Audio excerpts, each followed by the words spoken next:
Hey guys, Jonas here bringing you another video. Today I want to talk about a new action RPG game called Time Quest 2.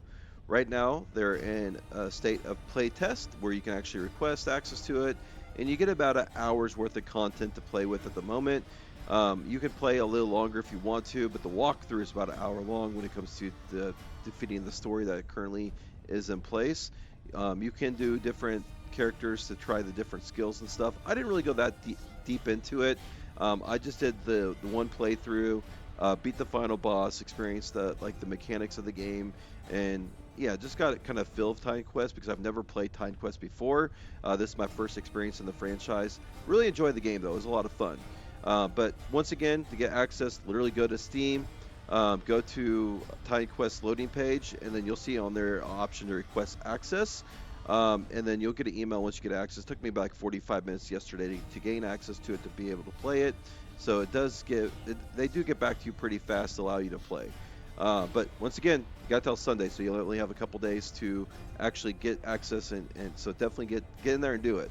All right, let's get into the game. So going over the basics with you, you have three different abilities to start off with. Obviously, the first one is your healing potion.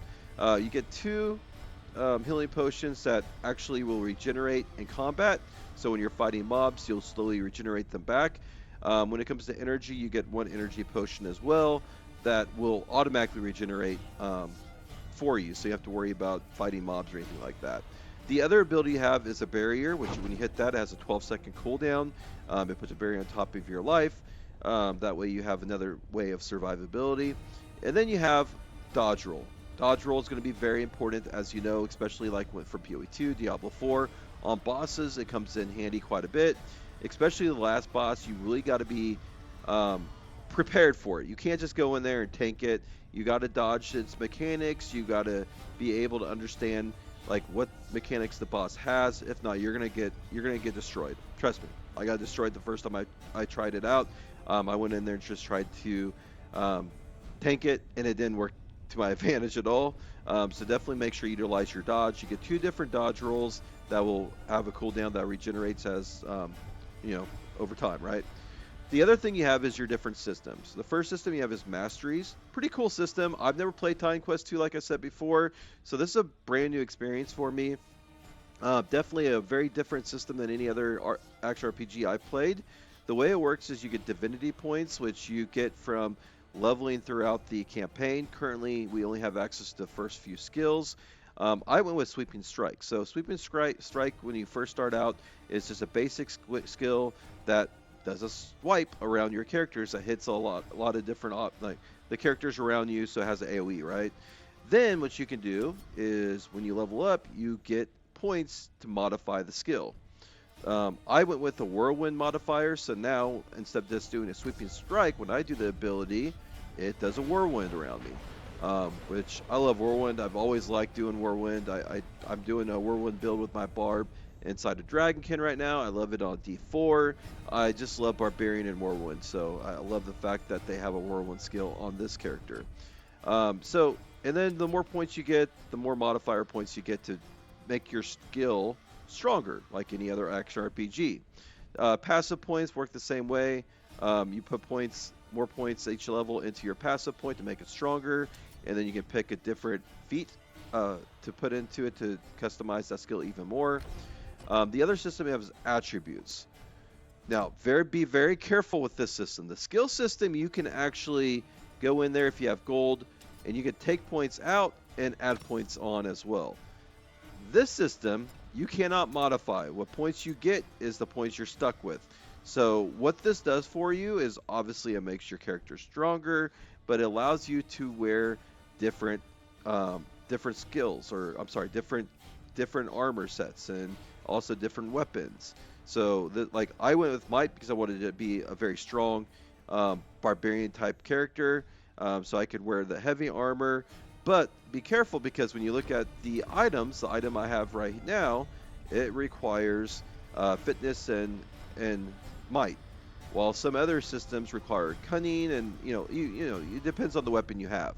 So when you go to your attributes, you can either do might, agility, or knowledge, and then you can see on the like what points it goes into. Like knowledge will go into resolve and cunning, while might will go into fitness and resolve, while agility will go into fitness and cunning. So now you can also do vigor, which will increase your health, but on top of it, it feeds into all three of the different systems.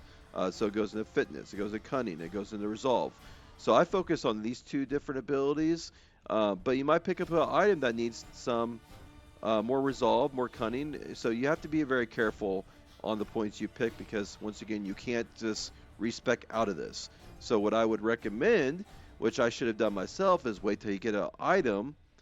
Maybe you get a rare item while you're doing your playthrough and see what stats it requires so you can actually focus on those stats. When it comes to inventory management, like any action RPG, you hit inventory. You can see your different abilities down, or your different items you can actually equip. And then if you go to details here, you can see what attributes you have currently invested in. You can see how much damage you have, what your health is located, like how much health you have currently, and all your different stats, right? You can even go to advanced and see more statistics as well if you want to. You have a miscellaneous tab here that just shows how much gold you have, what your current level is, your time played. So you definitely have some statistics you can look at. Like I said, I really enjoyed it. You get about an hour worth of playtime currently in the game. What else can I share with you guys? So keep in mind, during your playthrough, you get 2 different masteries to choose from. All you literally do is you play the game to unlock them. There is 3 different masteries you can unlock. Be careful of what you select because you can't go back and unselect the different masteries from what I can see currently in this playthrough. Once again, it's very early in the game. It's only like an hour worth of content. Love the cutscenes. The game has some really good cutscenes. The storyline is really well done. The voice acting is really good as well. I really enjoyed the voice acting. I thought they did a good job with that. And like I said, the final boss is very challenging. It's a very fun fight. But I definitely recommend trying it out. Make sure you go to Steam, request access to it. You have until Sunday to try it out. Like I said, it only takes about an hour to get through the content, so you can actually play it, test it out, and experience it to see if you like to put it on your wish list. I know I put it on my wish list. I'm really looking forward to it. That's all I really have for this video. I just want to kind of go over the basics of the game and introduce you to Titan Quest. This made me actually think about playing Titan Quest 1. So I might actually try that out too and see if I really enjoyed that as well, because I never played it before. We have a little bit of downtime right now waiting for the 2 games that I'm waiting for, is PoE 2 and also Last Epoch. That's coming in next month, early state of the game on 2nd and also the 4th. So we're going to have a lot more content. But right now, it's like I said, a little bit of downtime, so I might try out Titan Quest and see. You might actually see me playing it on the stream tonight. But we'll see. I kind of want to get back into Dragonkin as well. But with all that being said, thank you for watching these videos. Thanks for liking it. I've doubled my subscribers since I've came back to YouTube, so I love the fact that I'm almost at 400 subscribers. So obviously, I think you guys are enjoying my videos, and I hope you continue to as well. If you haven't subscribed yet, please go ahead and do that. Let's get to that 400 subscriber mark, and let's start heading towards 500. I would love to get to 1,000 so I can actually get partnered with YouTube. That's kind of the goal I have at the moment. So please help me get that goal by subscribing, and I'll continue to make these videos. Anyways, hope you all have a great day. Make sure to stop by my live stream over at twitch.tv/JonasHK, and I will talk to y'all hopefully on the live stream. Talk to y'all later. Take care. Bye.